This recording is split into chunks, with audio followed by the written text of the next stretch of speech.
It's time for our entertainment news, away from all this craziness. I'm going to be saying that a lot today. Just prepare. All right, guys. Olamide, yes, Bado Snare welcomes second child. Nigerian rapper Olamide has welcomed his second child with his baby mama and fiancée, Adebukumi Aisha Suleiman, in the United States. Now, the rapper made the announcement via his Instagram page with a picture of him carrying the newborn baby with the caption, July the 1st, Churekmi Miles Adedeji. The birth of this new baby comes 4 years after Olamide welcomed his first son, Batifeori Maximiliano Adedeji. Now, Olamide proposed to Adebukumi and mother of his children in 2018.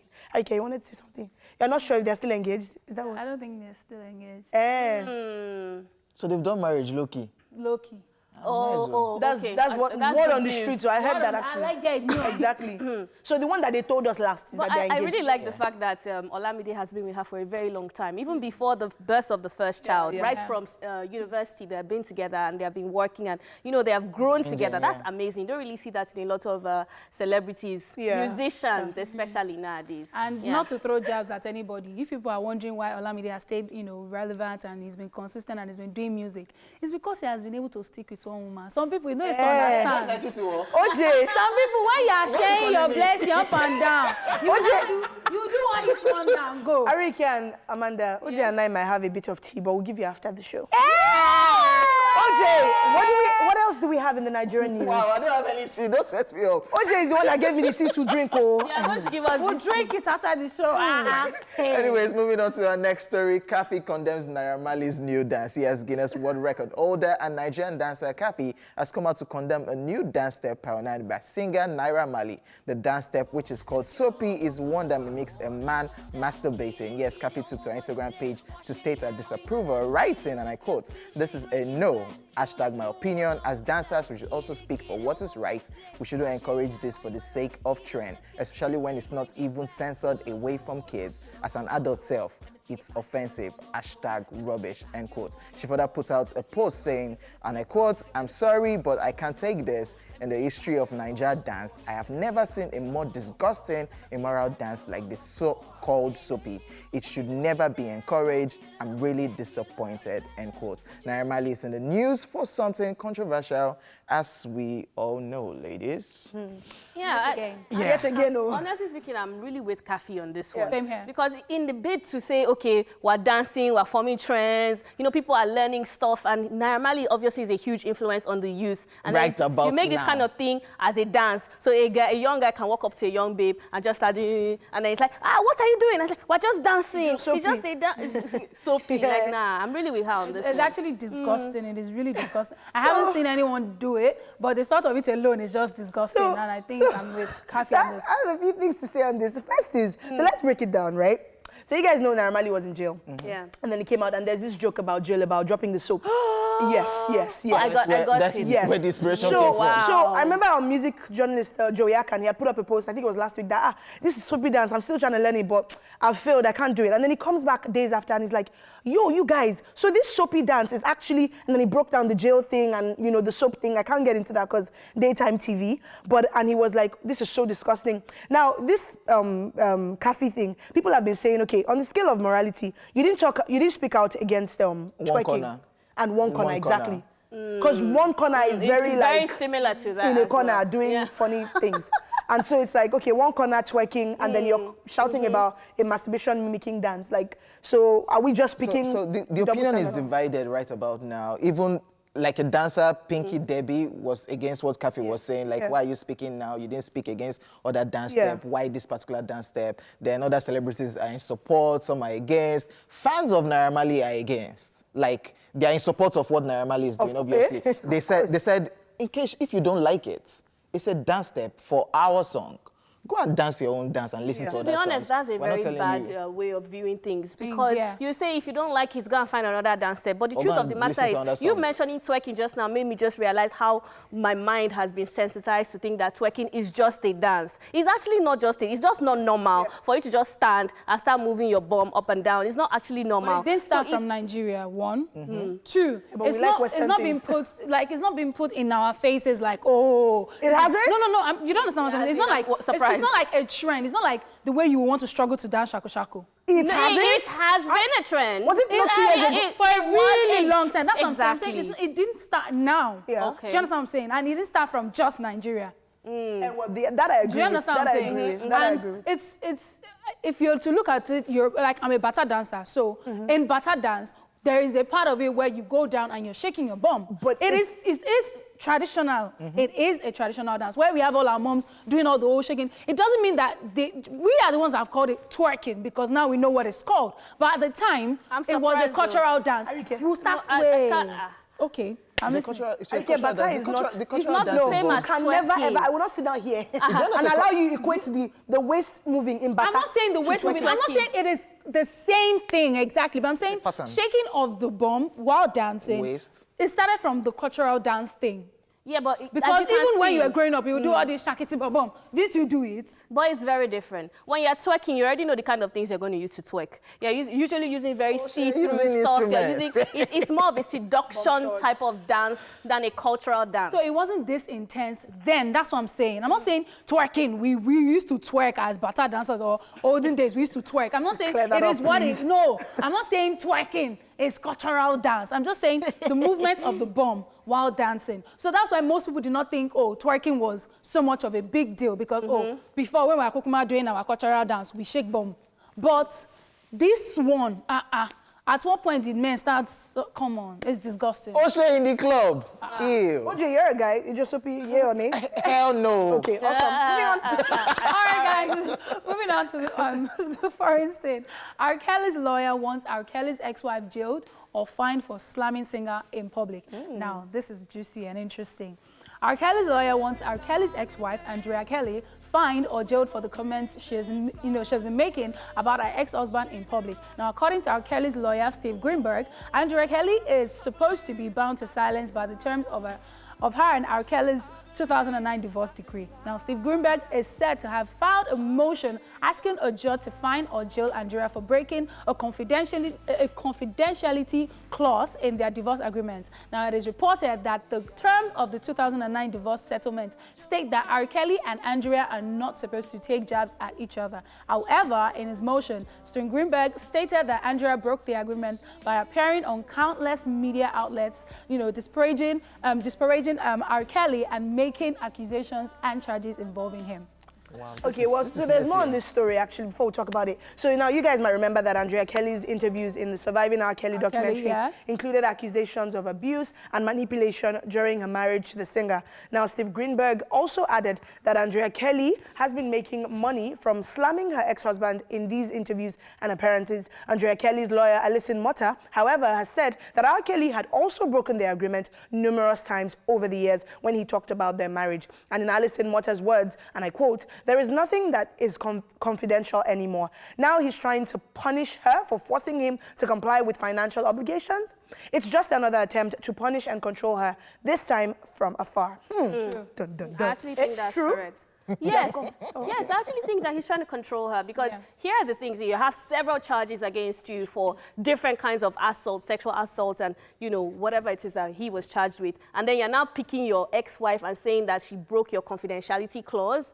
I'm not sure that's not the focus. There are things like that. You're not supposed to talk. She has gone ahead in the interview and was saying things. But he has said things as well. You broke the clause.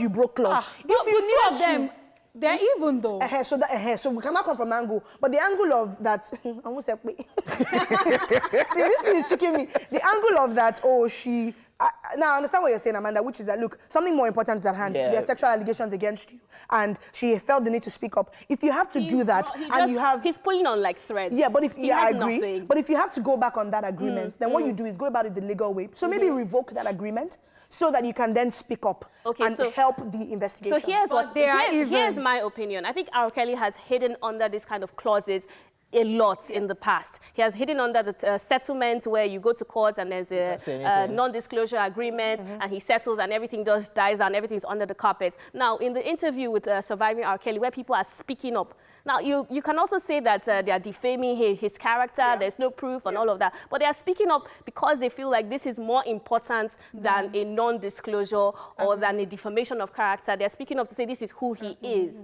Now, as I said earlier, I still feel like he's pulling on threads because this is not as important as the cases that are against him. That I agree with. That I agree with. And people have also called an attention seeker and that, you've been quiet all these years and then this one comes and you want to jump and trend on this one. And he's trying to avoid paying child support. Exactly. Oh, jeez. Oh, wow. Take the backstage. All right, moving on to some more foreign news. Now, choreographer Emma Portner says Justin Bieber barely paid her anything for her work. Yikes. Now, in the wake of singer Justin Bieber criticizing Taylor Swift for publicly calling out his longtime manager, Scooter Braun, who is Justin's former choreographer, Emma Portner is now calling Justin out too. Now, after Justin Bieber showed support for his manager on Instagram, adding that Taylor Swift's action will incite her fans to go and bully Scooter, Emma Portner, who choreographed Justin Bieber's Purpose World Tour in 2016, has claimed that she was not well paid for her work. Now, she also believes this degrades women in the industry, including herself. Now, the Canadian dancer wrote in a now expired Instagram story to Justin Bieber,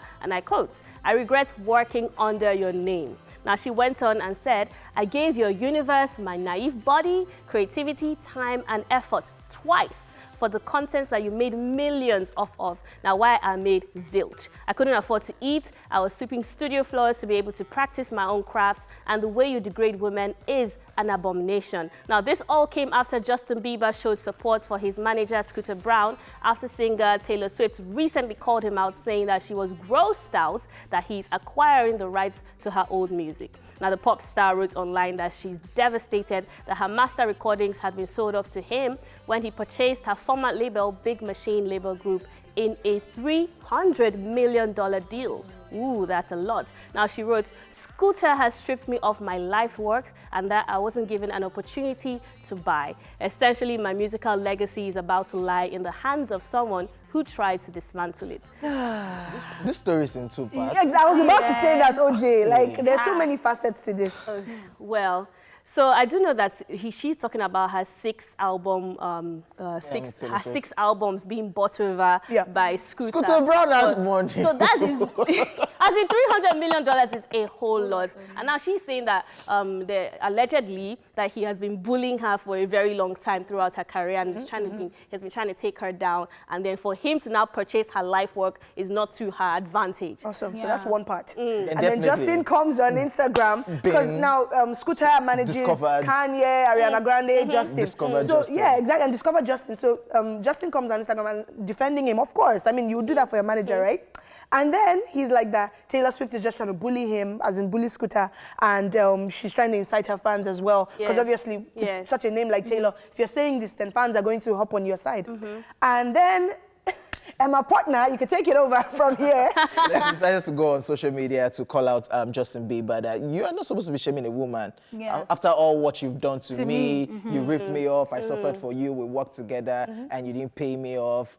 I don't know, this is just messy, man. And then she also said that... and even with the picture that he posted with, I think, Kanye and somebody else in 2016, when the whole drama with Kanye West and her happened, and he was like, "Taylor, what's up?" So she's also calling him out for that. So he had to apologize for that as well. And she's calling him out for being anti-LGBT community as well, because she's married to Ellen Page, the actress, and and now Justin, you guys know that he's super Christian now, and I don't know if I can mention the name of the church, but a really big church abroad, and he's really he's really cool with the pastor of that church, and then she's like, "Oh, that church stands against the LGBT community." Of course, it's a church, right? Yeah, but then that one is like, why is she dragging somebody's church into it? That one is too deep, big. I'm like, just stay on the matter. So I mean, it's sad to see that Justin, to believe these accusations against Justin. Like, I mean, he works really hard, and then to know that you're not giving credit to work as well. So it doesn't really happen here too. I feel like it happens all over the world. Drama. So there you go, y'all. Ladies and gentlemen, this is a wrap on the news. All right, guys, this is Tweetville. Yes, it is time for all the savagery, humor, and craziness social media has to offer. in 5 minutes or less. Dun, dun, dun. Amanda and OJ, are you ready? Yes, we is. Awesome. Okay. So this is the picture of, for Game of Thrones fans, Tyrion Lannister. You don't. OJ. Peter Dinklage, the actor. But yeah, and his face looking confused, of course. And Daddy Oyoyo tweeted, I took my dad's car to the mechanic. After the Yoruba man fixed it, he stood at the other side of the road shouting, horn the car, horn it. I pressed and pressed the horn so much, but he kept on shouting. After 5 minutes, he angrily came to the car, saying, you know they hear English. I just want it. Horn the car, honey. Who know they hear English now? See, what happened was... Oh, wow. So there's something called H factor, yes. which is common to, with the Yoruba people. But Edo people have it as well, so I don't know what they're doing there. Bye, Felicia. Yeah, and where like you put H where there's no H and you remove H where there should be H. And so this guy was trying to say on the car, which is still not correct English. So put it on. But the mechanic was trying to say on the car, on the car. And I said, horn the car, horn it. Horn it. That guy can't press horn. He was pressing. Anyway, moving on to the next tweet. Oh my gosh. I think me. mechanics need to actually do like a school of, you know, like basic English. No, for real, because even when they start saying, cut your hand, I never understand what they're saying. What is cut your hand? Then do, I'm like, I don't know what you're saying. Reverse back. No, but at the end of the day, like a lot of these people don't have the opportunity to go to school, and so they're trying to make something out of their lives. And it's commendable. Look, if it's cut your hand or reverse Okay, so back, I want to ask you a question. What's the meaning of cut your hand? cut your hand is like turn it. That's what they mean. There's something called Nigerian English now, so we've come to understand that. But which direction? You will not now know. Cut your hand to the left. He tell you cut your hand to the right. No, the other way. Cut it. We understand. Communication is key. As long as I can understand, we're good. So Angel Gucci, and I mean, wow. With Gucci these days, you gotta be careful because much talk about. Yeah. Anyway, Gucci so pasta? so the teacher, leave me alone. So the teacher said, and this is a puppy looking so confused and like, I don't even know. And so the teacher said, our topic for today is photosynthesis. What did I just say? And students are like, exactly. So students are like, our topic for today is photosynthesis. And teacher is like, so what is photosynthesis? And students are like, our topic for today! Like, don't stress me. You've not told me the meaning. You're not telling me about green plants and all that. You just told me our topic for today. And I said, what is it? Our topic is our topic for today. And it makes so much sense. That's the best reply, Sha. Funny enough. You guys must have But if you try this thing. No, it's actually correct English. It's called question tag. Yeah. Who is Foladele? Foladele is a girl. Foladele is who? A girl! If you try this thing, you're going to need an outside. Hands up and close your eyes. So this is comedian ABA, and you guys know that his crying face is a very popular thing on social media. Honestly. And they made a meme out of it, and someone wrote, he mistakenly recharged his phone with 10,000 naira instead of 1,000 naira from his bank, out of only 11,000 naira in his account. So sad. You know, so I do mobile transfer for credit, before airtime, whatever you call it. And so I can really relate. The day you got mistakenly. No. We have a question. When you make this mistake, can they refund your money? There's nothing you can do. You can just transfer credit. You can't. I'm sure if you call the customer care, they won't even. Go sit down. You want to take your money back now? Anyway, moving on. One chance. So Dr. Dipo Awojide, so of course BB Niger is back and Pepper Dem season, everybody's going crazy. And so Benny Dipo, who is quite a riot on Twitter, tweeted, funny how hashtag BB Niger is filled with folks from London and the other abroad. All the people that nearly died at Ikeda the other day were not selected. Hell, I know someone. This table is shaking. Break the table, my brother. BB Niger auditions, people almost killed themselves. Legit. 2 days. Oh wow. And they kept saying it. They're not going to pick you people. They have a plan. Well, abroad people. They said somebody was. There are other auditions. I guess they picked people from that particular venue. Then other auditions for people that want to participate from outside the country who are Nigerians too. Okay. How about that? That's what. So. Believe OJ, what he said. I mean, I think it's his opinion. Abio, there's truth and there's OJ's opinion. Wow. So Madam Kofo tweeted, I think this is the last one, and this is a baby looking so cute and innocent, and said, boldness is when you enter inside a football viewing center and remove the DSTV cord and shout, brethren, I brought the word of God. My guy. And you And the word you brought? My guy. And your life? No, you're looking for trouble. You're not going to make it out alive. I can guarantee you that. Which club has Agbero, especially when it's all those Arsenal fans, all those Man U fans that are playing? They'll stone you. And Chelsea fans. No, Chelsea fans will not. We are not that brutal. We'll just say, my guy, please plug it back. We need to watch the men TV. change when they're watching football. They become angry, aggressive. I don't even know. Like, why are you passing my phone? You see, we're just even talking. Okay, calm down. Do they change or that's what's really inside? All right. On that note, thank you very much.